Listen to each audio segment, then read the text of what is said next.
Welcome to Houston Sports Talk with your host, Robert Land. Thanks for checking into the best Houston sports podcast, and joining me as my co-host, a sports writer, sports radio personality, and lifelong H-Town sports junkie, Stephen Kerr. And Stephen, what do you think the story with the Astros has been so far this year? We're already a third of the way through the season. I guess I'll let you start off with the good stuff. Gosh, isn't that crazy, Robert? A third of the way through the season. I mean, baseball does seem like a long slog, 162 games, but it's amazing how fast it can go, especially when they play games every day, just about. So yeah, the fact that we're 1/3 of the way through the season, I guess, isn't that surprising. And, the Astros aren't exactly tearing things up, but they're not exactly doing badly either. I mean, I have to look down and I know, a couple of the obvious things. The return of Justin Verlander has just got to be one of the best stories that you could have in baseball, really, this year and over the last few years. Yeah, I know he had a rough start in his last outing and, against Seattle. And I've even got a couple of observations about that when we get to the negative stuff. But good grief, you cannot ignore what this guy has done and what he's come back from, especially at his age. And, when I think about it, and I'm not saying I'm not putting him on the same plane as Nolan Ryan exactly, but when you talk about the intensity, competitiveness, and just the attention to working out and the work ethic that Justin Verlander puts in, that is certainly the kind of thing that Nolan Ryan did and made one of the reasons why Nolan was able to pitch into his 40s. So the fact that Justin is coming back from this injury and doing as well as he has, despite some late struggles and some things that may have been hidden up until that last start, it is definitely it's by far the most inspirational story of this season. What can you say? I mean, who would have thought he would start off the season this hot? Just the one bad outing, but just otherwise, it's just lights out for him. And you throw that or tag that onto another great storyline for the Astros this year, Jeremy Peña. I mean, you lose Carlos Correa, and he's one of your best hitters this year. He's not just like, oh, he's doing okay, or he's got like a 700 OPS. No, it's been 800 OPS plus most of the season, and you can't ask for anything more. I do get a little concerned about his defense. I would like to see him make some of the easier plays that, we just sort of took for granted with Carlos Correa. But otherwise, I'm real happy with Jeremy Peña. I think the defense, especially, I get concerned and my heart beats a little bit faster when we get into the playoffs. If he's, still making these kind of mistakes later in the season, it's going to be a concern. Well, the good news is he's still got a ways to figure it out. Although, my biggest concern for Peña, along with the defense, is the fact that he's going to have to play through a 162 game season, something he's certainly not used to doing. How much is he going to wear down later on in the season? Now, the thing about Peña, as of a few days ago, and I think it's even still the case because I haven't looked at the stats in the last couple of days, but, he's got the highest batting average on the Astros. No one's been hitting over 300. Jeremy was batting, at 290 at one point. I don't know if that's a good thing and a bad thing, Robert. He certainly wants some 300 hitters in that lineup. But yeah, the fact that Jeremy Peña has done so well from the offensive side, that really was the big concern, I think, coming in, is whether he would be good offensively. I mean, his defense in the minors was good, but this is the major leagues, and it does take some adjusting. I think he will get there as far as the defensive standpoint. But the question is, what is his stamina going to be as he goes throughout the season? Yeah, and you mentioned, is it a good thing or a bad thing that he's got the best average? We're going to get to that in just a second, but I'll give you one other good thing, and the second best ERA in baseball. How about that? The Astros are pitching great across the board. The bullpen has been incredible. Yeah, and that's a good thing because the offense has had so much struggles this year that if it weren't for the dominant pitching, both with the starters and relievers, the Astros would not be where they are right now. That's for sure. Yeah, the bullpen is certainly an improvement over last year. We have to say they have done quite well. But, even with the starting rotation and, with Jake Odorizzi going out, he'd been starting to look like he was getting it together. in his last couple of starts before he got hurt. The inconsistencies of Jose Urquidy, that's still a concern. But, as we mentioned with Verlander, Framber Valdez was lights out in his last start. And, he's certainly been pitching pretty well. And, just some of the other guys coming through in the starters and the bullpen, boy, the pitching, you just can't say enough about it on both sides. Rafael Montero looks like he's in a rocking chair. Neris has been a great pickup. I mean, the bullpen, pretty much everybody except there's one guy I'm a little concerned about. I'm going to get to him in a little bit, but let's get the story of the bad side for this Astros team. And the bad side, the thing that you're concerned about, is the struggling offense. A couple of days ago, the Chronicle's Chandler Rome wrote, Stephen, that the Astros have the league's worst batting average, OPS, and on-base percentage during at-bats with runners at first and second base. But it's not like they're just bad with runners on first and second. It seems like when guys in scoring position, they're not too good. They were second in runs last year. If somebody's wondering, oh, everybody's worse in baseball, well, they went from second in runs to now they're 20th in runs in baseball. Yuli and Aledmus have been terrible, a major part of the problem. Aledmus matters because he's almost like another starter, as you and I have talked, Stephen. And it's not just Yuli's overall numbers. The clutch stats, terrible. His OPS with runners in scoring position, 427. As you know, fantastic during his career, 861 in those situations. Normally, it's a shocking drop-off. Stephen, you got 2 months before the trade deadline, an offensive first baseman, usually easy to find. So you wonder what happens if Yuli doesn't pick it up here. Well, you mentioned the runners on first and second stat. They were batting 176 at one point with a 517 OPS and 240 on base percentage. That is worst in the league in all three categories. So it is a concern. And, Gurriel is definitely a concern. And I hate to say this, Robert, but I had an uneasy feeling coming into the season that Gurriel could. I certainly didn't think he could repeat his performance from last year because it was so good. But I really worried about a drop-off, considering his age and just the fact that, it wasn't so long ago in 2020 in the postseason how much he struggled so much. Unfortunately, Gurriel's drop-off is not a big surprise to me. And that's why I've even said, I think on this podcast previously, that while the Astros, they have some problems in other areas like infield depth, they definitely need to start thinking about first base long-term. With Gurriel struggling, he's certainly not going to be there the next several years, I don't think. So that is definitely something they need to look at. And hey, if they can get that in the trade deadline in the next couple of months, so be it. Because you really have to start thinking about that sort of thing now if you're going to get in the final push of the season. And Gurriel continues to struggle, and some of the other guys do too.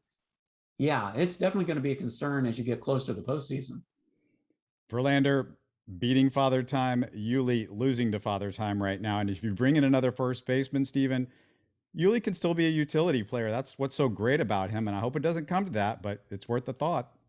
Well, he certainly could. And I think at some point that is what his role is going to be if somebody does suddenly come up and take that spot at first base by force, basically, because that's what they're going to have to do. They're going to have to come in and force Dusty Baker to put him in at first base, both from the fielding side and certainly from the offensive production side, if that's going to happen. I don't know if it's going to happen in the, this season, but certainly sooner rather than later, I'd say it has to.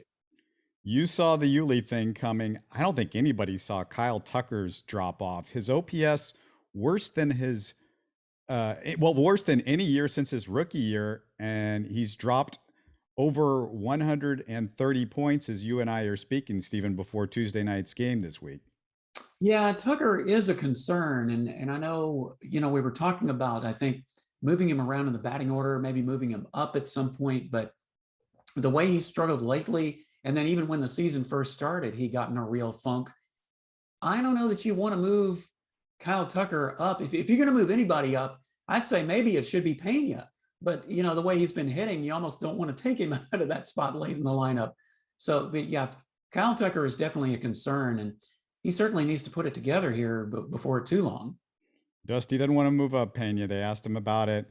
He's, says, well, no, he doesn't. Yeah, he just don't want to do it. And as great as the bullpen has been, we talked about it earlier. I'm a little concerned with Ryan Presley. Trusting your closer's kind of a big deal. His ERA, not terrible, but his innings have not looked easy. His strikeout per nine is way down, Steven. 7.4 Ks per nine prior to Tuesday night's game. Keep in mind, it's hovered between 11 and 13 since 2018. Yeah, that is a concern. And you just kind of wonder, is that knee still bothering him? Is it something that he's just going to have to nurse for the rest of the season? I mean, that's the only thing I can think of. I just don't see it's a mental thing with him, but you hope it's not the kind of thing that's going to keep bugging him the rest of the season, because you're really going to need him when you get late in the season and then in the postseason, certainly. Right. And, hopefully he gains his momentum a little bit. I mean, it's not a big concern when a reliever struggles early in the year because there's plenty of time, and usually it goes the other direction if the guy has a track record, and Presley obviously has the track record. Another little point that I want to make is it looks like Jake Myers will be back in a month. And Stephen, I want to make a couple of points on that. His coming back in early July means James Click has approximately 1 month to evaluate the center field position before the trade deadline. And I really hope that Dusty will actually leave him out there so we can see what he's got, so you can make that decision if you want to go out and grab a center fielder. And that's one way you can upgrade your offense. You'll have to decide whether to upgrade by obviously the end of July. And Stephen, I also believe no matter what happens, Chas McCormick likely traded before the deadline. I'm going to make that prediction. I think McCormick, more than Siri, because of Siri's elite speed coming off the bench, stays, while he's out, and then Siri's the one that stays. And besides base stealing, Siri, Stephen, covers a little bit more ground in center field than Chas does. It's funny that you say that about Chas McCormick, because that very thought crossed my mind the other day when I was kind of looking at the fact that Jake Myers was getting pretty close to coming back. I mean, he still needs to do a minor league stint, but yeah, McCormick's name was the first one that I thought of as possible, as a trade possibility, because, well, first of all, it's pretty obvious Dusty Baker likes Jose Siri more than he does Chas McCormick. And you talk about the speed and some of the other things that Siri brings. Now, with Myers, unfortunately, a month is not a long time to evaluate, especially because he's coming back so late. He hasn't really had a decent spring training. Yeah, he'll have a minor league stint, but, the season is just going to be thrown off so much with him, and getting back and playing every day, or at least, several times a week. That's 1 month is really not a very long time. So it's going to be a critical decision when it comes down to that, if you're going to make a move at the trade deadline, because I don't know that there's anybody else in your farm system at this point you're going to bring up in center field. So it's either going to have to be who you have now, or you're going to have to go out and make a move, and you'll have about a month, maybe less than that, depending on when Jake does come back, to figure that out. Well, they have Pedro Leon in center field, Well, that's true. They do. And he could be, the next person that they count on to bring up, since center field is his best position. And people might wonder, well, why Jake Myers? Do you have more confidence in him, say, than Siri or Chas McCormick? He just has a better understanding of the strike zone. To me, that's what it comes down to, Stephen. Well, he does. And, you can't, I know last season was a long way off considering what happened with the injury, but he certainly turned heads late in the season. And then in the postseason, in that brief appearance, if he hadn't gotten hurt, who knows what he would have done, but he certainly impressed then. So he at least has the potential to do so again. But I don't know, Robert.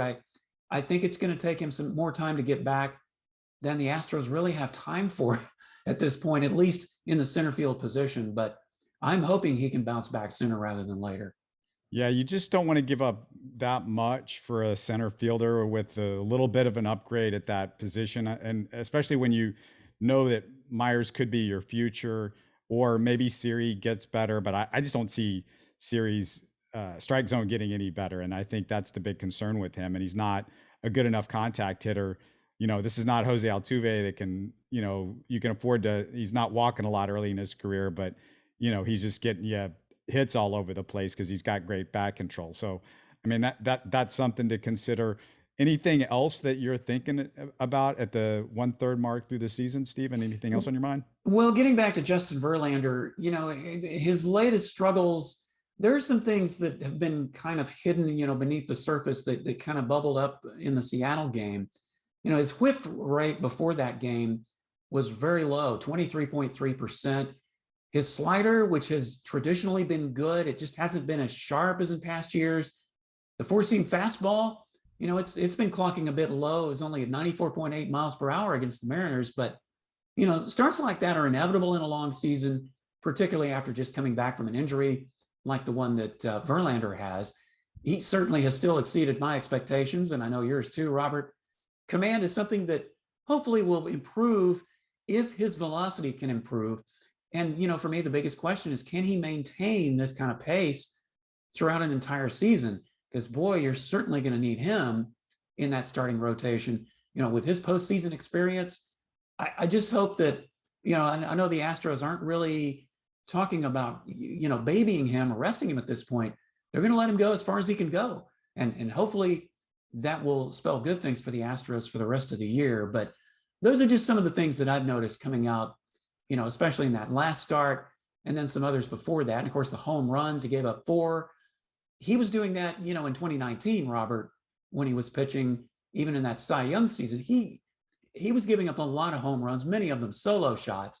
So that's certainly not a surprise. Yeah, I'll say this. I mean, he's had to change a little bit how he pitches because of his age. And you have to do that a lot of the times. Not everybody's Nolan Ryan and can still go out there and throw it 95 to 100 miles an hour when you get to this age. So you made the Nolan comparisons, and I'll say that. But also, I think, he can't keep up this pace, but can he keep up the pace of a really good starter?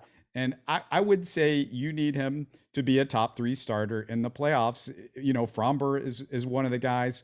And then it remains to be seen who you might think is the next guy. But Christian Javier, I think, to me is one of the best arms. And we've talked about that in the past. And to me, it's exciting that they're finally letting him start. And hopefully, maybe Lance McCullers or Odorizzi come back and you can rest Verlander a little bit go back to that 6-man rotation, which they weren't afraid to do early in the season, knowing that this could be an issue with a lot of guys.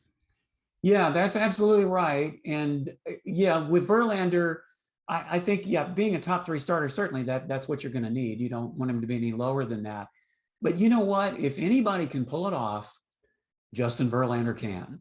If anybody can exceed those expectations going into the postseason with him being the kind of pitcher he needs to be, it would be Verlander. I mean, he's done it so far. So there's no reason to believe that you should count him out now.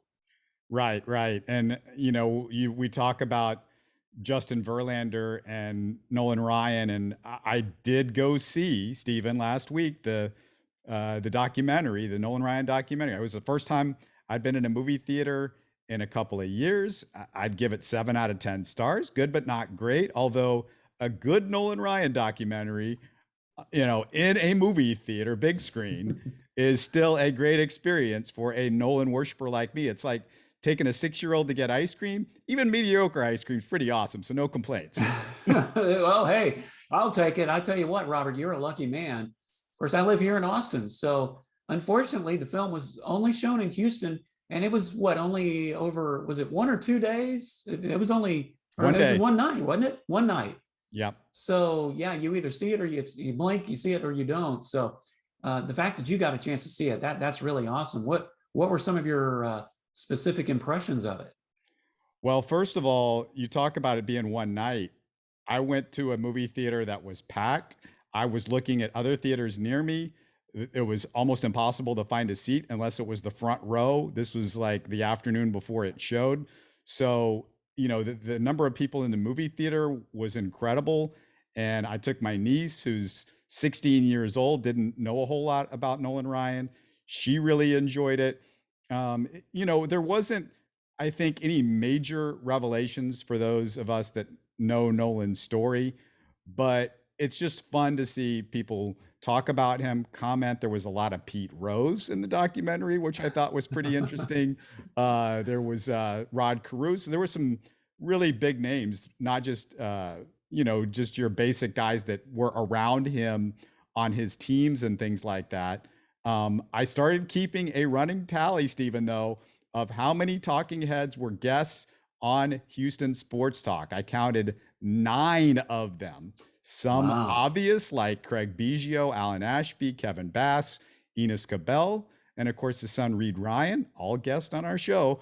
Other former guests, Barry Warner, his biographer Rob Goldman, and John McClane, who was in it a surprising amount. You wouldn't exactly expect the general to get that much run in a baseball documentary, but he was there. The last one, which I count because they used his voice, not necessarily a talking head, but Greg Lucas, he was, he wasn't telling Nolan stories, but they used his voice briefly calling one of Nolan's games with the Rangers. If you remember, Stephen, he was working on the Rangers telecast before he worked on the Astros telecast. That's correct. Long career. That is correct. Wow. Well, give yourself a pat on the back, Robert. That's great. I mean, that that you have garnered respect when opposing hitters like Pete Rose and Rod Carew, and I know there were several others, talk about how great you are. And it certainly should come as no surprise. If we're talking about Nolan Ryan, then yeah, there will be a number of hitters. There were plenty of them who didn't even want to face him. And we're talking great hitters who some of them would even take the day off if he was pitching. That's how intimidating Nolan Ryan was. But yeah, great that you got to see the film, and just the fact, I'm sure it was great just to relive some of those memories that you had of him, Robert, just by watching it. What theater was it in?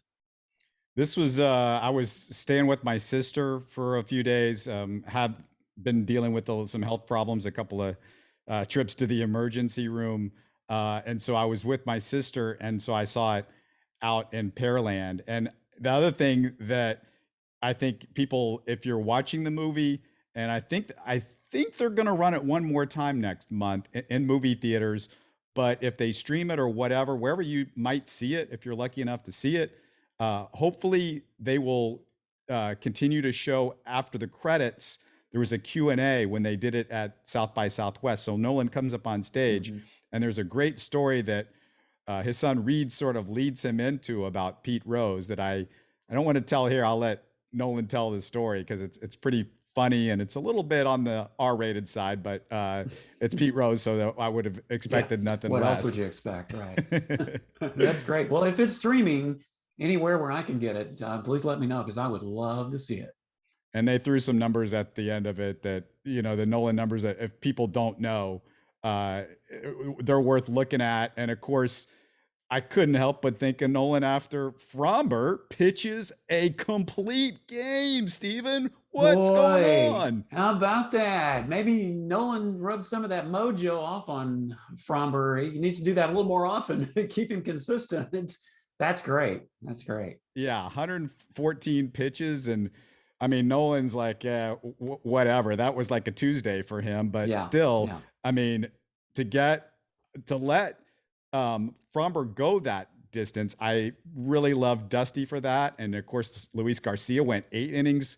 Of course, way fewer pitchers than that. But I mean, it's just so good to see from Fromber. And you want to see his arm get stronger and him get extended, because Stephen, if you can get more out of him during the playoffs, then you don't need the bullpen. Now, I know we don't do that anymore, but it seems to me it would be a good thing if you didn't use your bullpen as much in the playoffs, if you could get some more length out of guys like you might expect from a Justin Verlander, for example, in the playoffs. We used to expect that from him or Garrett Cole, Yeah, that's absolutely right. There are just some things about baseball, Robert, that I wish wouldn't have changed so much, because I think that, you heard of pitchers getting injured or things like that, decades ago, but I still think that the injuries nowadays, a lot of it is just the way the pitchers handle themselves, not just so much throwing so much, but just the way they train and a lot of the off-season training. I just think there's a lot of that could probably be avoided, and maybe they'd be able to pitch longer and deeper into games.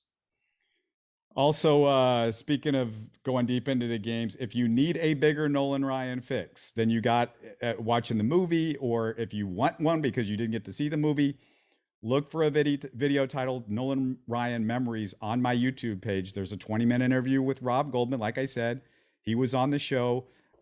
He had some different stories than you heard in the documentary. You're also going to hear from Kevin Bass, Bob Aspermani, Kenny Hand. and another Nolan Ryan biographer, Mickey Herskowitz. That podcast should also be in our archives. So if you do a search on your podcast app, you will find it. Stephen, how many interviews do you think we've done on Houston Sports Talk in our almost 9 years? I ran a tally. Man, total. Gosh,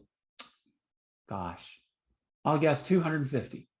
You are very close. 230 interviews, roughly. I think I might be a little bit off, but I counted what I could find, and there were 2 NFL Hall of Famers, 1 Naismith Basketball Hall of Famer, 1 MLB Hall of Famer, 1 National College Baseball Hall of Famer, 1 Olympic gold medalist, 1 Cy Young Award winner, 1 World Series MVP, 2 World Cup champs, 1 College World Series Most Outstanding Player, 1 son and grandson of an Emmy Award winner, and 1 D-Day veteran. How about that? Hey, talk about running the gamut, variety, not just in sports, but, in entertainment circles, because I know you had several of those.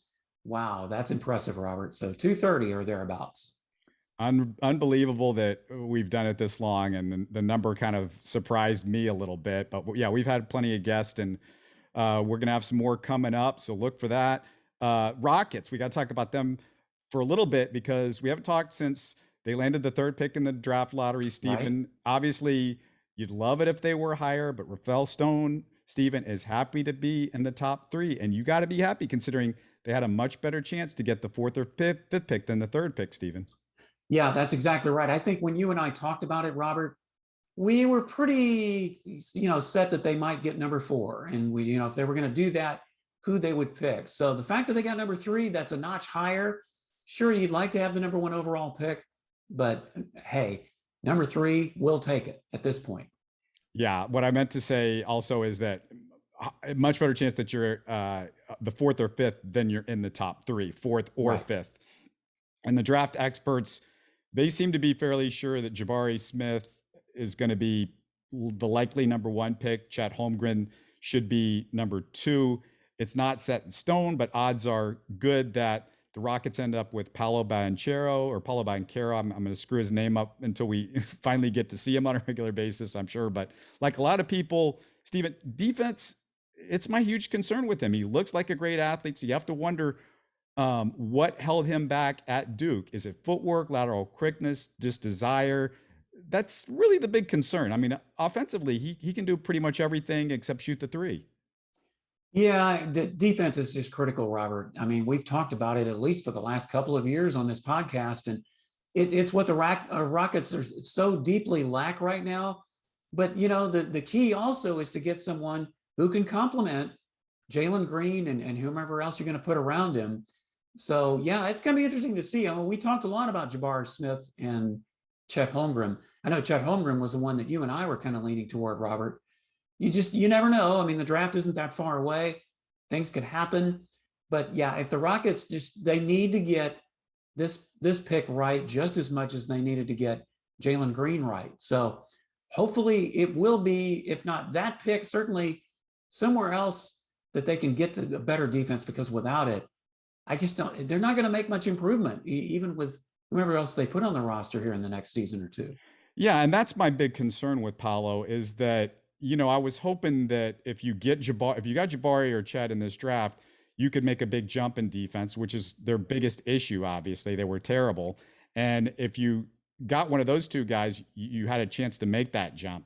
Now you're likely, he can be good. I think there's a potential that Paolo can be a good defensive player.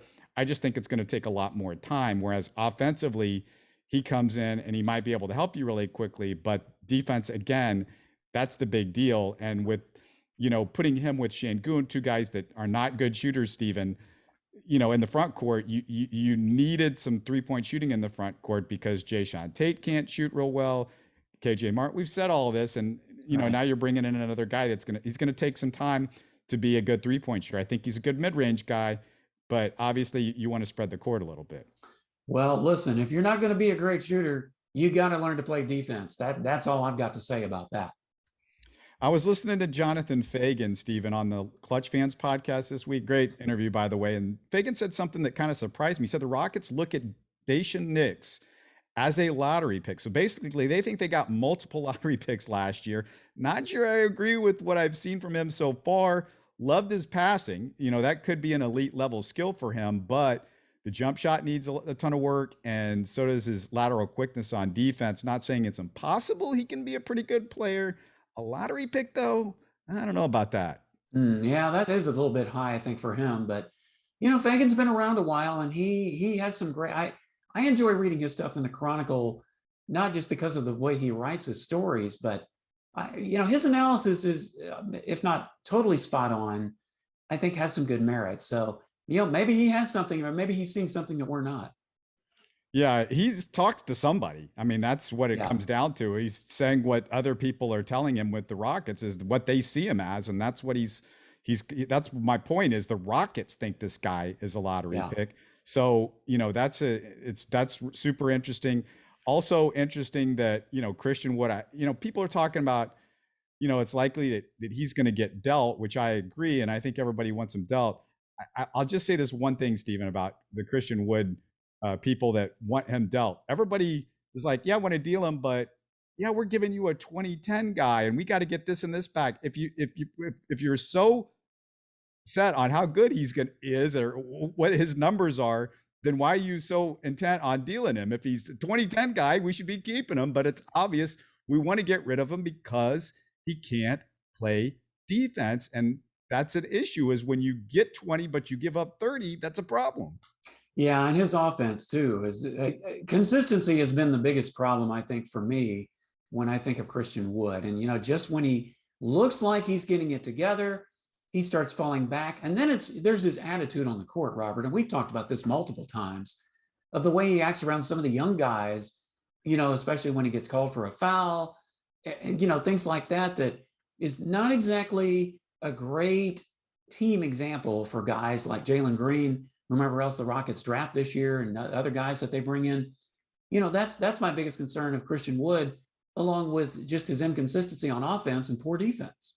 Yeah, it's the poison that he could bring to the locker room. So yeah, it's a big deal. And the only thing left, I think, for this show is to talk about. Give me 20 minutes on what you thought about Texans OTAs, and you know what you thought about.